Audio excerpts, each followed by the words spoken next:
Welcome into a new edition of Game Changers. Whoa. Mike Cunio, Steve Goldstein, Kim Bokamper. We know there's games, Goldie. We know when there's games this fall. We do. Huh? You got games? We got games. You got games. Schedule's out. We got games. The preseason's going to be a lot of fun. That's right. The NFL season schedule is out now. Yeah. We've had a couple days now to digest what's going to happen with the Dolphins. So we had our first reaction the other night live here on the stream and thought this is a pretty good-looking schedule for the Dolphins. Has your mind changed at all? Not one bit. No, not one bit. You're still 17-0. You went through the whole thing. No. I said 7-0. You know, I looked up. Yeah. So, everybody does the predict. That's a win, that's a loss. And there were two different people that I trust pretty well in Dolphins media in South Florida that I think trumped your 7-0. Yeah. One had him at 8-0, and one had him at 10-1 to start the season. Well, 8-0. That's the second Buffalo game, right? Yeah. That's the second Buffalo game. I think that's the one I hedged on a little bit. I didn't want to give him too much credit on that. I wanted to make him work at it a little bit. Yeah. But look, I still think the schedule going, and with that high-powered offense, it's going to be running at full speed when they get to game week 1. Yeah, it's going to grow. Here is a look at the schedule for the Dolphins. 5 primetime games. That's great. That's amazing. That's so much fun. Most in 20 years. It tells you just how far this team has come. So hats off to Chris Greer, Mike McDaniel for everything they're doing. Now can they do it late in the season and into the playoffs? And when I was looking at the end of the schedule the other night when it was dropped, I kept thinking, man, the month of December, January is just going to be so much fun. Yeah. When you stack a couple division games against the same opponent, and you got the Browns, and of course the 49ers themselves, who are probably going to be fighting for some seeding out in the NFC. It's gonna be such a slugfest down the stretch. You look at the last 4 games for the Dolphins: Packers, Jets, Texans, okay, you can slide them off. 49ers, Browns, Jets. Browns just because it's in cold weather. And the Jets, who knows what's happening with them. If our boy's still standing on 2 legs out there, that could be a deciding game. You could have every game, I'm guessing, after the New England game, because New England's not going to be very good. Every one of those games after November 24th, great chance, likely, that one or both teams playoff implications. Every one of those games after those games. And 4 of those opponents last year were in the postseason. The only one that wasn't is obviously the Jets when they went through their whole thing. And yes, I think Aaron Rodgers is going to make it to December. He is? He's going to make it to that. We're going to see if he makes it through Monday night. Play. He didn't last year. He may not play middle of September and October, but then he'll get December back. He'll take off till Halloween. I'm looking at Tyreek Hill. Last year, he makes the prediction of, I'm going to go for $2,000. He's got more than that. A little bit more than that. That's pocket change for Tyreek. That's in his glove compartment. I'm wondering if he's going to make the same bold prediction this year just because of the third year in the offense. I mean, he said it last year. He goes, the more you're in this offense, the more it begins to click. And I know, Bo, you're down the field a lot. Does it look like that when you're down there? Does it look seamless? It's not forced? It really does. Yeah. And I think the only thing I think he would broach it. I think he's going to be probably similar numbers to what he had last year. But the only thing that may take it come back a little bit is I got a feeling that the running backs are going to be more involved in the passing game, and I think the running game is going to be more part of this offense. You're still going to have that high-powered speed game down the field, long throws down the field, all those things. Then you also got a tight end that you stick in there. He's going to take some of those receptions away from him. So I don't think it would be Tyreek, losing some steam. I think it's just more targets, and exactly that. Yeah. Look at this guy. Evolution of the offense. What a phrase. Yeah. That's why he went to FIU. FSU. Oh, sorry about that. What's a letter between friends? I think it should be by design, because Tyreek, if he didn't get hurt, probably would have had it last year, but he did get hurt. Yeah. And I'm not saying there's overuse, but you got Odell Beckham now as a third guy. Even if he does what he did in Baltimore and goes 35, 500, a couple of touchdowns, that's better than what they had last year. You have the tight end, you have all the running backs, and you got Tua now, another year in this offense with that precision timing. In my opinion, there's going to be a lot of games where they got big leads like last year. Yeah. I don't need Waddle and Tyreek to go 10 for a $180. Start spreading around, because they both broke down. They both were hurt when you needed them late in the season. But look, I've watched Tyreek, and one thing I know about Tyreek, hurt or not, he wants to be. Oh, he's a gamer. He is a gamer from day one all the way through. And if he's dinged up, he's going to go back in the field and play. And that as much as his speed is what I love about him. Oh, he was. The one game that stands out, it's a great point, was the Carolina game. Remember they fell behind somehow, 14-0. Stadium was dead. They had nothing going on. All of a sudden, Tyreek gets that touchdown. He's on the sideline. He's whooping up with the fans. And what, they score 40 consecutive points? Yeah, they rattle off. He's one of the real leaders on this team. I'll give you the year before that in Baltimore when they were dead and buried in the first half. He goes in, he pulls a hamstring, and scores a touchdown, pulls a hamstring, goes right into the locker room. I go, hey, this guy's not coming back. Come back out, boom, he's right out there, and he's going again. I asked him after the game, I said, Tyreek, most of the people would have just stayed. No, that's what they paid me for, to come in and help this team win games. And right then, he had me. All right, well, I want to continue the schedule talk now because the NFL is doing something cool, different. They're going to Netflix this year, 2 games on Christmas Day. These are Wednesday games. Christmas Day was always reserved for the NBA. I gotta imagine the NBA is not very happy about what the they'll probably do better than the WNBA if the WNBA has games on Christmas. I don't know. They'll do both. But and by the way, look at the games. Great games. I mean, they didn't give them, the Cardinals and the Raiders. These are big time games, big time quarterbacks. And is this the NFL saying, we're done respecting every other sport? We're a business. They don't care. They don't. The train's just going down the tracks. Look, every year you can look at the preseason games, and then certainly when you go to a Super Bowl, those numbers are just bigger and bigger and bigger. So why not take a chunk of those things? I don't know what the numbers are for the NBA games, but I'm guessing there may be 2 million views on each game.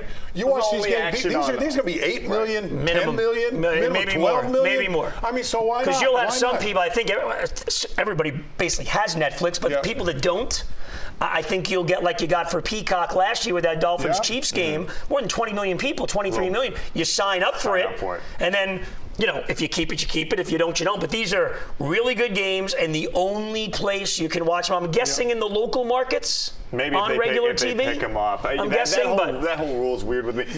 Doesn't the NHL just kind of get out of the way on Christmas? Don't they just take the week off? The NHL not only takes, they take 3 days off. There's also a roster freeze. They don't trade guys, send you down from the 23rd, I believe, at noon until the 26th at noon. There's no practice. There's no games, and you can't mess with the rosters. Let guys go home or whatever they want to do. So, Well, speaking of money, we got to talk about Odell Beckham Jr.'s suit. He wore to his introductory press conference because it looked like Bo Camper's suit that he wore. Very familiar. Yeah, he went into Bo's closet and got his. But he may have actually gone into Jalen Ramsey's closet because they wore the same suit for their introductory press conference. Maybe they just shared. Do you think that's what it is? Do you think that there was any coordination? Were they trolling Dolphin fans that we figured it out? Pretty close to me. OBJ said, "I want to be like you." Yeah, that's not bad.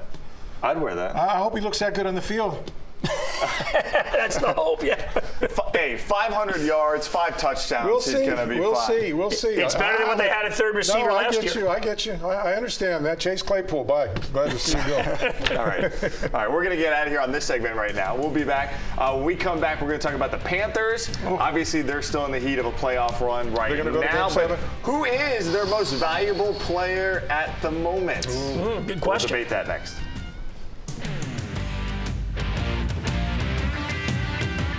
Game Changers is sponsored by your Volkswagen dealers of South Florida. Shop your 7 passenger favorites at VWFlorida.com.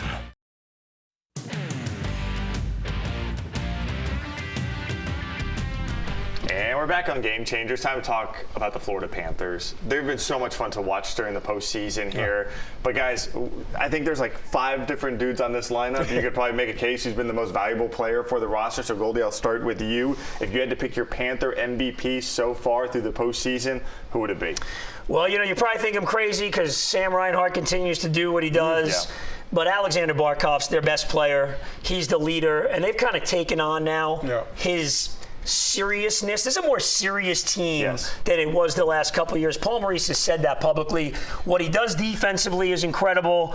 Now he's been pushing it offensively, scoring, 3 game-winning goals, and taking nothing away from Sam Reinhart. He has been fantastic all season long and in the playoffs and scoring goals. But a factor in it is the fact that he's playing with Alexander Barkov. So what this guy does, the selflessness that he has just been amazing. I love the toughness of Sam. I love it.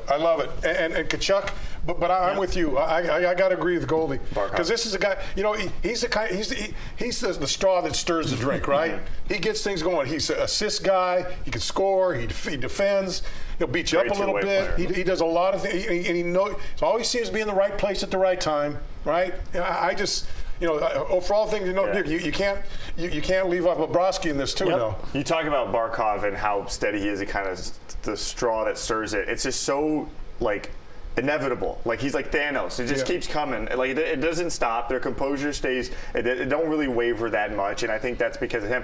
I'm going to go with Bobrovsky only because I think even in the games they've lost, like Game 5, that 2-1 loss, that could have been 5-1. Oh, he was excellent. That could have been 5-1. Yep. He is keeping them in games. Even some of the blowouts in Game 4 up in Boston, that could have gotten really ugly because there was breakaways, there was turnovers in their own zone, and he was still there. And you look at that score sheet and you go, wow, was it 6-2 the final? Yeah, you forget about at 2-0, he made some big saves. It was a blowout, but really right. that game looks a lot closer had Bob not been doing the things he's done so far. And I know the save percentage isn't there, but because he's not seeing that many shots. That's why, yes. That's why, but the opportunities they're getting. Yeah. If the Bruins get 12 opportunities, it seems like 6 of them are high percentage chances. But look at this team we just talked about. You could name 4 guys. Right. And we never mentioned Matthew Tkachuk. Never mentioned Tkachuk. Right. Or Gustav Forsling. Yeah, right. Who's a top 10 defenseman in the league. You pick your picks, and you couldn't be wrong with any of those other guys, right?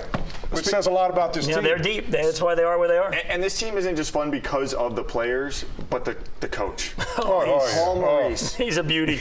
I'm telling you, fans, you got to listen to these press conferences start to finish. Yeah. So let me ask you guys this. Yeah. Who's the more entertaining coach in South Florida right now? Is it Paul Maurice or is it Mike McDaniel?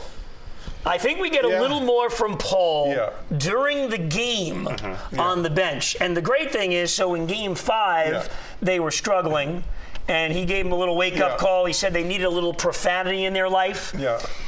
The next day, he talks about it a little bit more, and he says he actually does that to himself. He curses at himself on the bench, just talking to himself. Nobody else to fire himself up totally sometimes. Behavior. It's a tough call because when they have Mike mic'd up on some of those films, then we watch it back, and he's, talking, that's my mistake too. That's a bad play call. I'm sorry. Yeah. It's a tough call. They are both wildly entertaining, and the biggest thing, Bo, you could see why players want to play and go through the brick wall for both guys. No doubt. But you look at Mike, and Mike's kind of he's a loosey-goosey guy there, Yeah. But what you don't see is Mike behind closed doors. I've never been behind closed doors with him, but a coach has got to be tough to get their players, got to be tough on the players to get the production out of them. And I think when he's behind closed doors, he doesn't mince words. He's not patting guys on the back. He's not doing this. I believe. Paul Maurice, you sit there, you see it right on the screen. You got a little old school in him. You like the little old school in him. Love the old school guys. He could be out to pasture. Paul Maurice could be with like Buddy Ryan, get fighting on the sideline. Yeah, Buddy throwing punches. That'd be a great guess. I love some of the moments with the reporters. I think it was George Richards a couple games ago goes, hey, Paul, I got to ask you about the power play. And Paul Maurice is like, no, you don't. Don't ask about it. And he goes, but I got it. His favorite is the little tit for tat thing there is so funny. The best is when someone's, I got a 2-parter for you. He goes, of course you do. That's usually what he goes, I'm going to give you crap on the second he's good. one, but I'm going to give you excellent stuff. But I'll tell you what, the way he speaks about the game, and plus he's been doing this for a quarter of a century, to see the change. To see the change in people. He's enjoying it, and you know what, the team understands. It's like they're going, this guy's just honest, because he's not. He honestly believes in those guys. I believe he loves all those guys, loves the team he's got. But at some time, even if you got a petulant kid that's your favorite kid, every now and then you got to lay the law down. I'm not saying hit him, but you got to lay the law down and say you can't do that. Well, back in the day, it was that. Right. Now they got a real belief when he says, hey, this is no good. Mm-hmm. Yes. They know. He's credible. Right. It must be no good. Yeah. And he doesn't do it all the time. That's the big. That's key, the thing. So. He's not over the top with it. Do you think next year we can get the Panthers to get jerseys like this? For a game or two. 100%. Go with the. Why wait till next year? The tropical look for a game. Bingo, bango. You should suggest that. Why wait till next year? Kim Bokamper, marketing coordinator for the Florida Panthers. New job. He just wants the Hawaiian Panther shirt. Love it. All right, still to come on Game Changers. We got another classic sports movie that's going to be turned into a sequel. So we're going to find out which movie we'd like to see have a sequel. That's coming up next. Interesting, Michael.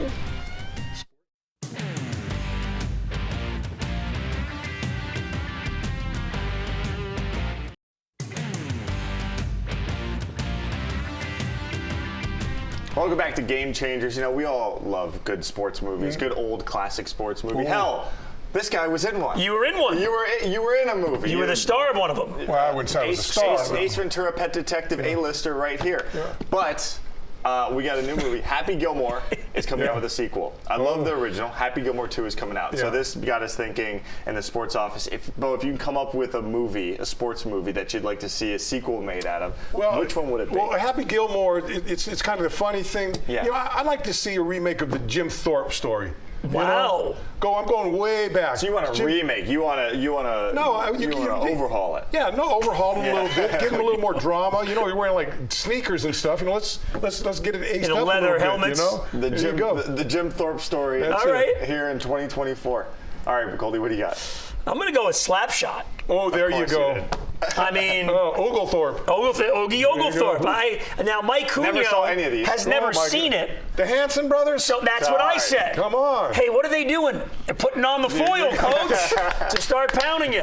Paul Newman. First of all, we got to give Uncle Leo, our producer, some credit. Look at the beautiful. He put the popcorn with the little picture there. So very nice. Looks professional here on Game Changers. Bruno ate it after they took the picture. He probably did. He sipped that soda down. So I'm going to go with Slapshot. I'd love to see Matthew Tkachuk in there. You know, that kind of, a reborn version. Because that was in the late 70s. Rudy too. That's Rudy. Rudy was such an overrated movie. Whoa. We don't need to see that again. Maybe they can make it better, more entertaining. It didn't happen based on a true story. Better? How could you make Rudy? The guy was sleeping in the sprinkler room. What are you talking about? I met the real Rudy. He was the real Rudy. Yeah? He told me it was half true. It's half true. Exactly. What are we doing here? Hey, what about the Vince Papale story? Oh, yeah. The guy that played for the Eagles. That's right. Part 2. With Elizabeth Banks in the movie. She was the Giants fan. Who was it? Donnie Wahlberg? Mark Wahlberg. Mark Yeah. Wahlberg. Yeah. That was a I didn't like that movie because, why? Because he was a receiver. Yeah. And he had saggy pants. Those receivers They never had the They were tight. There you go. Tight. All right. They're down by his crotch. No. That was back in your day at the old vet. The old hip pads sticking out. Yeah, that's right. Yeah. We used to take those out. Yeah. So you really didn't like Rudy? I hated it. Whoa. Hate. Strong word. He just hates Notre Dame. That's it. That has nothing to do with it. I thought it was a great movie. And it's an amazing story. It is. Through it. Honestly, I couldn't sit through I thought it was amazing to see him get there and get on the field and Rudy against Georgia Tech. And that against Georgia Tech, he got this. That's what he played against. Isn't that the game he got to? What are we doing? That Notre Dame Georgia Tech was a title contender that year. We're going to celebrate Georgia Tech. No, we're celebrating a guy that lived out a dream. And it's a true story. Was his dream to play one snap? Yeah. One snap. No, his dream was to run through the tunnel for his mom and dad. That's all he wanted to do. Did you watch the whole movie? Break into the stadium and run through the tunnel. Did you watch the whole movie? Because Yes. that was his whole dream was to run through the tunnel. When they come with the jersey, hey, he could take my spot. There you go. Which did not happen. It didn't? I don't think it Is that the part that didn't happen? Don't ruin it for me. I think it's all true. Don't ruin it for me. Let me live it. What a mean coach. By the way, he couldn't get away with what he did now. Forget about it. I want to see Rudy try to do that against the Hurricanes. Put the Hurricanes on the schedule back then. But that's not really the point of the movie. It's supposed to be a true story that made everyone feel good. Notre Dame's opponent in the game that he played in wasn't like the point of that's this. That's what I'm getting hung up on. That guy got you can't do it against a cupcake on your schedule. Beat up in practice every day Killed for him in years, practice. and then finally got one game in, one snap in. 2 snaps he got. Yeah. Good for him. All right. I thought it was a great movie. I don't know. You guys didn't even let me say mine. Tin Cup and Bull Durham would have been mine. But Bull Durham, great movie. I love Tin Cup, though. Still to come on I Game think I Changers. saw you in Uncle the driving Leo's range coming with out. all those things on your head. No, I'm the one who hits it down the freeway. We'll be right back.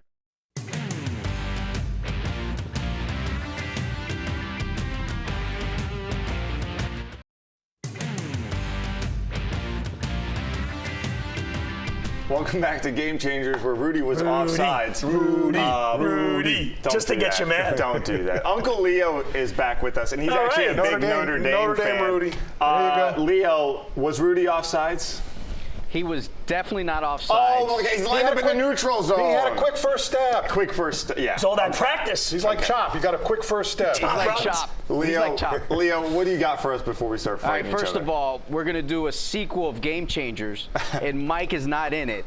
It's going to be hosted by Rudy himself. As long as the direct deposit clears, you can have whatever you want. So When I met Rudy, he had a big fat pot belly. He might not fit behind We're the going set. to put Mike on the sidelines for that sequel. But speaking of being on the sidelines, Tom Brady back in the news. Obviously, he has some regrets about the roast of Netflix, but he's going to be on Fox. First game, Cowboys-Browns. How do you think Tom Terrific is going to do in the booth? I think you just said it right there. I think he's going to be terrific. Does Jason Witten come to your mind? No, you think he's going to be bad? No. I think he's going to be boring. You think he's going to be boring? I think he's going to be great because I think he takes everything so seriously. The fact that he'll be so prepared. Yeah. I think the personality stuff he'll probably have to, come out of What his shell, personality stuff? There's the bingo. I think he'll make it interesting. Yeah. Like the Tony Romo when he first came out, everything he was doing predicting what was going to come. The Romo was a different guy. When Romo played, like his press conferences were kind of cool, interactive. Yeah. Here's my thing. First of all, I'm guessing he's going to be just a little bit nervous. I think so. I think maybe a little bit nervous, but when it comes down to analyzing what the quarterback in the game should have done or does do, no one's going to be better. I think that'll be fascinating. But overall, I kind of lean towards you, Bo, as opposed to he's going to be great in all aspects. Listen, we're getting Tampa Tom. We're not going to be drunk on tequila on a boat. Dandy Don, turn out the lights. That's what we're getting. We're getting Tampa Tom, where he's staggering. So you love Brady in the booth and you hate Rudy. Interesting, Cunio. Interesting. Look, one thing about Tom Brady, he's going to be well prepared when he steps in there. That's why it took a year to, because he really wanted to. Good for him. Don't set yourself up for failure. Steve, Mike doesn't like La Spada subs either. Whoa. Are you kidding me? Hold on. No, he likes the veggie subs there. Hold on. Veggie subs with the green peppers and cheese? Come on, what are you doing? That's it. Leo, if we're going to do not do this to me because you did it to yourself by not liking Rudy. Yeah, but I never said I didn't like Las Spadas. What do you get when you go there? Tell me what you get. Tell me. He didn't ask where it was. We know the location. Tell me what you get. I've been there once. So what did you get? I'm going to get you a croqueta sub. Did you have meat on it? Croquetas are overrated. You want to talk about overrated food? Uncle Leo, forget it. Answer the question. Didn't you have meat on it? Leo's done. What kind of meat? I think it was a turkey. Leo says we got to go. You said croquetas are overrated. That's it. Show's over. Get an empanada. I'm going to be like Rudy. I'm going to hand over my microphone to somebody else. Here, someone else. Take my mic. I'm going to be like Rudy. Well, don't talk to him about food. What do you mean? Never. How's that cake? You like chocolate cake from Publix? Get that cake out of here. Vegan Get cake. that bread out of here. Vegan cake. We're going to get out of here. Thanks for watching Game Changers. I'm sorry these guys are so wrong. Rudy. Be like Rudy's teammates. I'm handing my microphone over to the next person. Take my microphone. We'll see you next week.